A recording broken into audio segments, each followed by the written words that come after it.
প্রকৃতি কখনো মানুষকে স্রষ্টা হওয়ার অনুমতি দেয় না, কিন্তু মানুষ যখন সেই সীমা লঙ্ঘন করে তখন জন্ম নেয় এক অভিশাপ। এই গল্প শুধু এক দানবের নয়। ভিক্টর ফ্রাঙ্কনস্টাইন ছোটবেলা থেকেই আলাদা ছিল। যখন অন্য শিশুরা খেলাধুলায় ব্যস্ত, ভিক্টর তখন বইয়ের পাতায় ডুবে থাকে। মৃত্যু তাকে ভয় দেখায়নি, মৃত্যু তাকে কৌতূহলী করেছে। মায়ের মৃত্যু তার মনে এক প্রশ্ন গেঁথে দেয়, যদি জীবন ফিরিয়ে আনা যেত।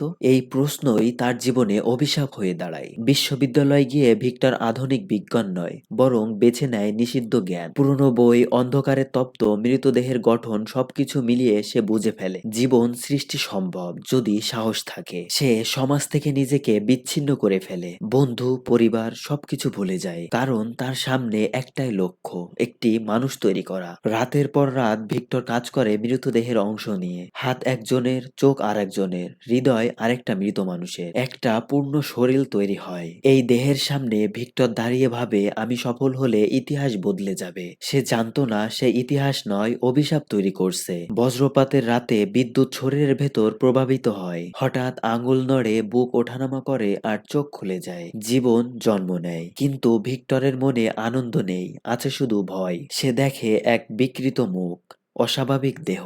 সে চিৎকার করে পালিয়ে যায়। এই মুহূর্তে এক শিশু জন্ম নিয়েও মা বাবাহীন হয়ে যায়। দানবটি কথা বলতে জানে না, চলতে জানে না, কিন্তু অনুভব করতে জানে। সে মানুষ দেখে, কিন্তু মানুষ তাকে ভয় পায়। পাথর ছোড়ে, লাঠি দিয়ে মারে। তার সবচেয়ে বড় অপরাধ, সে দেখতে ভয়ঙ্কর। সে নিজেকে প্রশ্ন করে, আমি কি দেখতে সত্যি এত খারাপ? এক অন্ধ বৃদ্ধর কুটির পাশে দাঁড়িয়ে দানবটি ভাষা শেখে, মানুষের আবেগ বোঝে। সে শিখে ভালোবাসা কি, পরিবার কি। সে স্বপ্ন দেখে, আমিও যদি ভালোবাসা পেতাম। কিন্তু বাস্তবতা খুবই নিষ্ঠুর। যখন মানুষ তাকে পুরোপুরি দেখে, তারা চিৎকার করে পালায়। এই মুহূর্তে দানবের ভেতর কিছু ভেঙে যায়। সে বলে, আমি ভালো হতে চেয়েছিলাম। ভালোবাসা না পেয়ে সে প্রতিশোধ বেছে নেয়।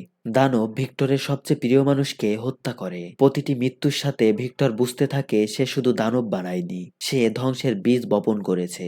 দানব একবার অনুরোধ করে, আমার জন্য একটি নারী সঙ্গী বানিয়ে দাও, আমি দূরে চলে যাব। ভিক্টর শুরু করেও শেষ মুহূর্তে থেমে যায়। ভয় পেয়ে বলে, আর দানব নয়। এই সিদ্ধান্তই চূড়ান্ত সর্বনাশ ডেকে আনে। দানব উত্তরের বরফে পালিয়ে যায়। ভিক্টর পেছনে ধাওয়া করে। ঠান্ডা, ক্ষুধা, রোগ সব মিলিয়ে ভিক্টর ভেঙে পড়ে। মৃত্যুর আগে সে বলে, মানুষ যখন নিজের সীমা ভুলে যায় তখন সে নিজেকেই ধ্বংস করে। এখানেই ভিক্টর মারা যায়। ভিক্টরের মৃতদেহের সামনে দানব দাঁড়িয়ে কাঁদে। সে বলে, আমি কখনো দানব হতে চাইনি, আমি শুধু ভালোবাসা চেয়েছিলাম।